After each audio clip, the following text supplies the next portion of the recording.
Hi guys, welcome back. Just doing a little bit of work on the GPX FSE250e. Now I brought this video forward. I was going to do it at the 1,000-mile mark, but we're not far away from that on this bike. We're now at 920 miles as of yesterday. And we've got 39.5 hours on the hour meter. So we've done quite a bit of riding on it. And some of you may remember that in the early stages of me owning this bike, I put the suspension in from my TSE 300 because it was already set up, and we're now at a point where this suspension needs servicing. Yesterday while I was out, I blew one of the fork seals and we've got a bit of oil down the fork link there, so I thought this is the time, particularly when I've got a bit of a trip coming up when I'm going to be taking the TSE 300 to the far reaches of the UK fairly soon, up north. So that suspension needs servicing, rear shock and the forks need doing. The original stuff out of this bike has not been used at all. It's just in the corner of the garage. So what we're doing, well, suspension needs servicing for one, but I thought because we're doing that, we'll do an oil and filter change. Now we're now on its second oil change. I did my initial oil and filter change at, I think it was 140 miles thereabouts, so we're now at 920 miles. Maybe it's a little bit early, I don't know. They reckon 1,000 miles for oil changes, but let's do it now, because the next time I use this bike will probably be early June, or maybe just before early June. I'm going on a trip to Wales, so it's probably going to get 2 solid days riding there, so I might as well do it. So that's going to be a couple of 100 miles at least, I would think. So I'll do it now, and then it's done then for another 800 to 1,000 miles, I would say. So we'll crack on with that first, and then we'll talk about the rest of the bike.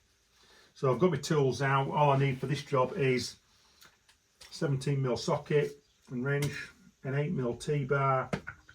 I've got my bowl for my oil, I've got plenty of rags, I've got an old towel down to catch anything. The beauty of having a washing machine in the garage, you can wash all your old rags out and reuse them. It's better than going through rolls and rolls of kitchen roll or blue roll or whatever you're doing. You know, I've got loads of old flannels there and come in really handy. But I've also got a bag of wet wipes as well if I need them, some hand cleaning wipes. But I've got rubber gloves on. I've got my oil.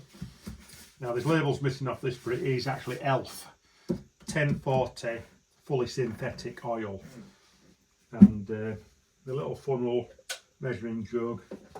I've also got a filter, a new oil filter here. Got to be said that the bike is hot. I've started running.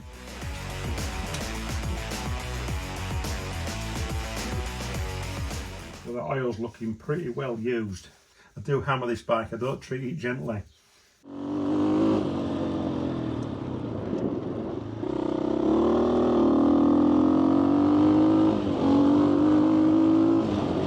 Just letting that drain off.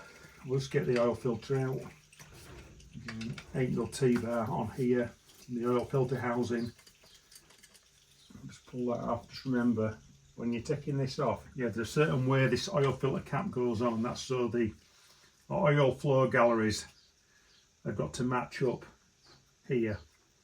So if you put it the wrong way, you won't get any oil flow in the engine and you'll seize it up. So it's important that when you're putting this back on, it goes the right way. And what we'll do now is we'll switch the ignition back on, turn the engine over and just get the oil pump so it's pumping out.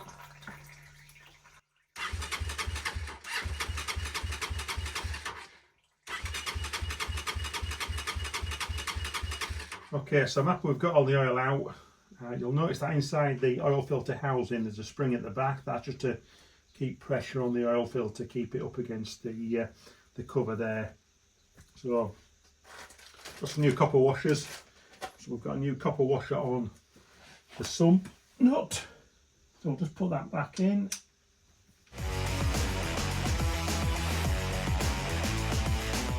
So that's the sump bolt tightened up. We're now going to put the new oil filter in. I'm just going to get that here. and we are going to prime it. We're just going to fill it with oil, basically. We'll just attach that to the housing, or the cover, shall we say. Just making a note of where the holes are, the oil journals, they match up with that and that. So that's going to be like so.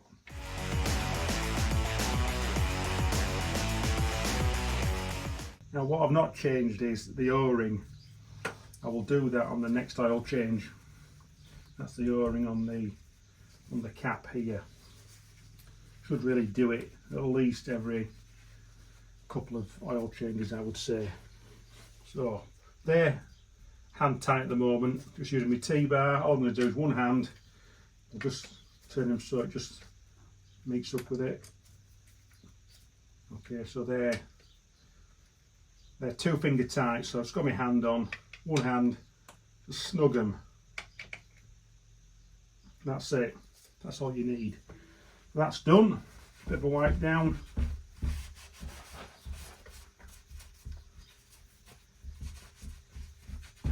Next thing is we'll get some oil in it. So this bike takes, I believe I'm correct, 1.4 litres of oil, 1040 fully synthetic. So I've got my oil here, I'll just measure it out into the jug.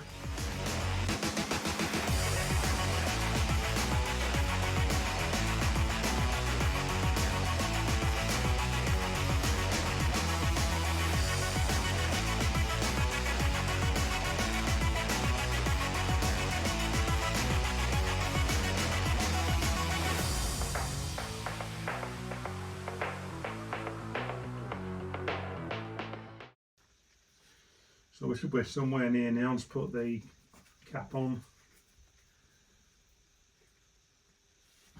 and then we're ready to run it. And we'll just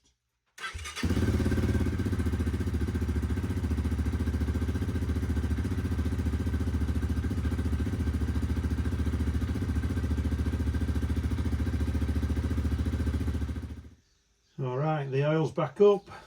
We've got a bubble at the top of the sight glass, so the oil is towards the top line on the engine case in there, so I'm 100% happy now.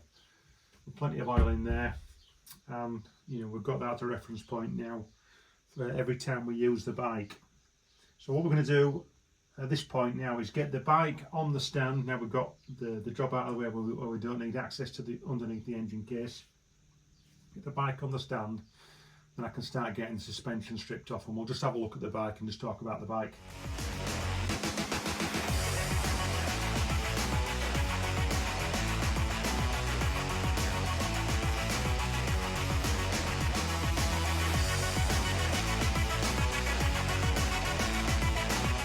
So it's stripped down as far as I want it, suspension's out, we can get that up to Eurotech and get that serviced in the next couple of weeks.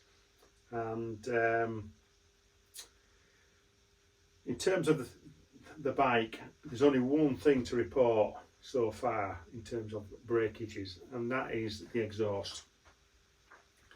The exhaust system comprises of your header pipe, what comes round to here, and then you've got your midsection and a silencer, which is all one piece. Now this was at around the 600 miles mark where I've been out for a ride, cleaned the bike off. Following day I'm doing my checks, just looking around it, making sure everything is as it should be, and I noticed that the bracket that attached the exhaust to the frame was cracked. Well, the weld had cracked on it. What do I do? Okay, well, let's have a think about this. The first thing I did was I spoke to James at GPX to let him know what had happened. Now I wasn't interested in going down the line of a warranty claim for another exhaust. I didn't think that was really in my interests. James does help me out from time to time. And by the way, this is my own bike I paid for with my own money. So I didn't want another exhaust. What is the solution to sort this out? We had 24 hours thinking about it, came up with a solution, and the solution was to fit a 35mm stainless steel exhaust clamp onto the pipe, along with a 2-stroke exhaust rubber mount. and that's bolted straight to the frame, and that's done the job. At the silencer end, the two top hat bushes what go through the rubbers onto the subframe are ground 1.5mm or thereabouts off them, and then when you bolt it up, it's nice and snug against the subframe is the silencer. There's hardly any flex at all now. So we've done another 300 miles with this setup and it hasn't budged at all. So other than that, there's nothing to report. The bike is pretty standard as it is. Same switch gear on both sides, lights, indicators are still on. I wanted to keep this bike as standard as possible from the outset. It is a nice bike to ride. It's a trail bike, but it has got potential to go beyond the trail. Considering what I do with it and the way that I ride it, I can't fault it whatsoever. So that's about it with this bike at the moment. Get the suspension serviced. That suspension's going to go into the TSE 300. We're using that at the end of the month in the far reaches of the UK on a private estate. I can't wait. There'll be some video stuff on that. And then the week after that, we'll be back on this in Wales, and I'll be riding with some guys from the North Yorkshire TRF on a trail riding weekend with Harold Thomas. So that's it from me at the moment, guys. Back soon with something else.